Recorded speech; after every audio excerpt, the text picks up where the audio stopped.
지난 9월 11일 날 금요일 오후에 서울연의 감독 목회 서신으로 예배의 회복에 관한 지침이 나갔는데, 이 서신이 뜻밖의 교파를 초월한 이슈가 되고 전국적으로 찬반의 대립이, 갈등이 폭증하는 아주 초미의 관심사로 떠올랐어요. 저는 여태껏 살아온 중에 욕을 지금처럼 많이 먹어본 적이 없어요. 보지 않아도 수만 개의 악성 댓글들이 막 저를 향해서 막 달려들었어요. 어떤 때는 제 핸드폰 속으로 직접 막 욕설이 오고 그랬는데, 제가 차분하게 잘 그냥 대응을 했더니 그 다음에 안 오더라고요. 이 감독 목회 서신의 내용은 세 가지 포인트입니다. 첫째로, 이 비대면 예배를 언제까지 계속할 것인가? 이제는 철저한 방역 수칙을 지키면서 교회로 돌아와서 예배를 온전히 회복할 때가 되었다. 이것이 첫 번째 포인트입니다.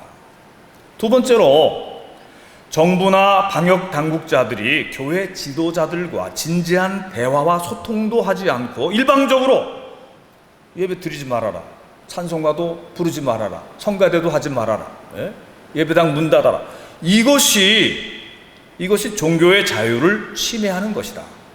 기독교인들이 하나님을 믿고 예배드리는 신앙의 행위를 정부나 권력자가 막아서는 아니 된다는 이런 포인트를 제가 지적을 한 것입니다.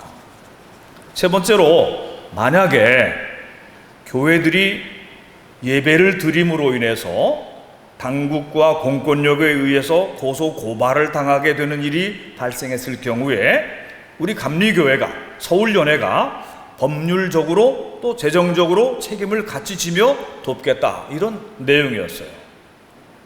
이런 일이 있은 후에 제게 취재를 요청하는 기자들이 여러 분 계셨는데, 며칠 전에 뉴스엔조이 기자가 전화 인터뷰를 이제 해와서 대화를 나눴습니다. 그러니까 이름이 안 찍힌 그 핸드폰 번호니까 혹시 받으면 욕할까, 그래서 안 받으려고 그러다가 계속 오니까 또 제가 또 용감한 데가 있잖아요. 받았어요. 받았더니 뉴스엔조이 기자더라고요. 근데 이제 운전하면서 그게 받았는데, 이분이 이런 질문을 합니다. 지난번 청와대 초청받아간 기독교 교단 대표 목사님들 앞에서 문재인 대통령이 이런 말씀을 했다는 것이죠. 코로나 바이러스 방역은 신앙이 아니고 과학이다. 그리고 바이러스를 기도로 물리칠 수가 없고 과학과 의학의 문제로 해결해야 하므로 목사님들과 교회들이 양해를 해 주십시오, 그랬다는 것이죠. 그럴듯한 말에 교단 대표들이 아무도 반론을 제기하지 못해서 훈계만 듣고 돌아온 격이 돼버리고 말았습니다. 기자가 대통령의 그 말에 대해서 목사는 어떻게 생각하시냐, 그렇게 저한테 물었을 때에 제가 이렇게 대답했습니다. 저는 문 대통령의 말씀을 50%는 수긍한다. 그러나 50%는 나는 동의할 수 없다 그랬어요. 이 코로나 바이러스 방역과 치료는 이건 과학이고 의학이죠. 저도 그걸 모르는 바가 아니지요. 그것은 의학적으로, 과학적으로 해결해야 될 문제입니다. 면역, 백신도 빨리 나와야 될 것입니다. 그런데 교회의 문을 닫는 것이 그 병의 치료를 위해서 가장 합리적인가? 그것이 유익한 것인가? 그것은 아니라는 말씀이에요. 오늘 우리나라는 오랜 코로나 이 비상정국 때문에 말이죠. 그건 9개월, 10개월 돼가잖아요. 작년 12월부터 시작됐으니까.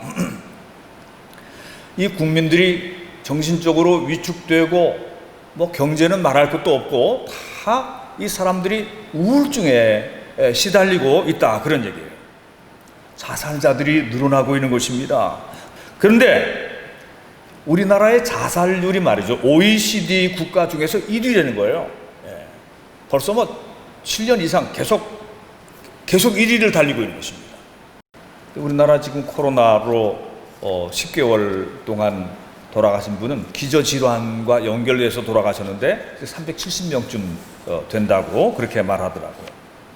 그러니까 만약에 교회가 문을 닫고 예배를 못 드리고 찬송과 기도와 목사님의 신방과 상담과 위로 사역이 없다면 우리나라의 자살률이 얼마나 더 높아질까?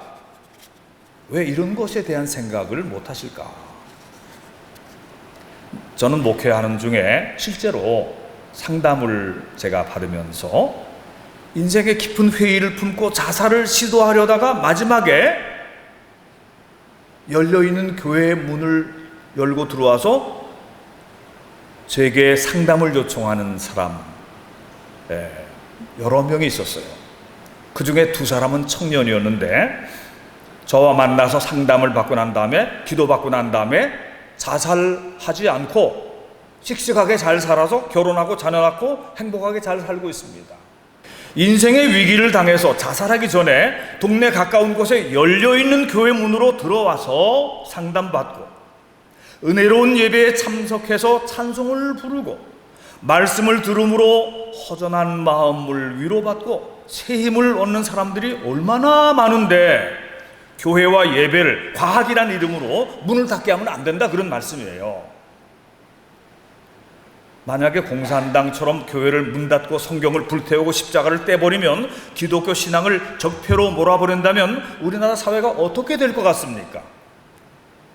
살인이나 강도나 간음이나 이혼율이 얼마나 더 많이 늘어날까요? 여러분 지금도 말이죠, 교회를 혐오단체처럼 이렇게 만들어가지고 어린아이들 교회 못 가게 하고 청소년들 교회에서 멀어지게 하는데, 물론 이제 자기들 자신 문제도 있죠. 청소년들은 자기 자신들 문제도 있는데 그들이 어디 갑니까? PC방, 게임방, 술 먹고 담배 피우고 또 이상한 짓 하고 그런 데로 쏠려가지 않겠어요? 그 사람들이 그때 어디 가서 뭐 경건한 뭘 추구하겠어요? 누가 책임질 것입니까? 사회의 지도자들이 이런 거 생각은 안 하고 무조건 교회 문 닫으라고만 얘기하니 이 얼마나 이 좁은 시야인가, 그런 얘기입니다. 교회가 없어지고 영원히 위로받을 것이 없어지고 말씀으로 교육받을 기회가 사라진다면 감옥은 범죄자들로 만원이 되고 더 많은 새로운 감옥을 100개나 더 지어도 모자랄 것입니다. 우리나라 사람들이 존경하는 김구 선생님도 이런 말씀을 했어요. 나는 경찰서 100개를 짓는 것보다 교회를 하나 더 세우기를 원한다. 그분이 뭔가를 알고 계신 거죠.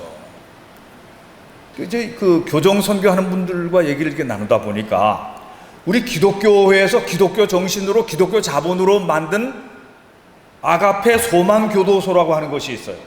이 아가페 교도소는 환경도 좋고 아주 기독교 정신으로 거기 그렇게 교화시키고 예배드리고 성경 공부하고 찬송 부르고 그리고 다들 그렇게 하기 때문에 거기에 들어간 제소자들, 거기에 들어가는 복역하는 사람들은요, 나와서 사회로 나와서 다시 감옥에 들어가는 일이 1% 미만이래요. 그러나 일반 감옥에서 복역을 하고 사회로 나온 사람들은 재범률이 52% 이상입니다. 근데 그 통계 안에서도 일반 감옥 안에서도 교정 선교회가 있거든요. 그래서 교정 선교사 목사님들, 전도사님들이 가서 위문도 하고 상담도 하고 가르치고 세례도 주고 그렇게 한 데는 이 재범률이 24%로 뚝 떨어집니다. 그러니까 그런 활동을 받은 그 범죄자들은 재범률이 훅 떨어질 거예요. 아가페 교도소에는 1% 미만이고요. 그러니까 이 과학이 뭐가 과학입니까? 이거야말로 과학 아니겠어요? 이거야말로 사람을 살리는 것이죠. 교회와 성경 말씀과 기도와 찬송과 사랑의 섬김, 이런 것들이 사람을 살리는 것입니다.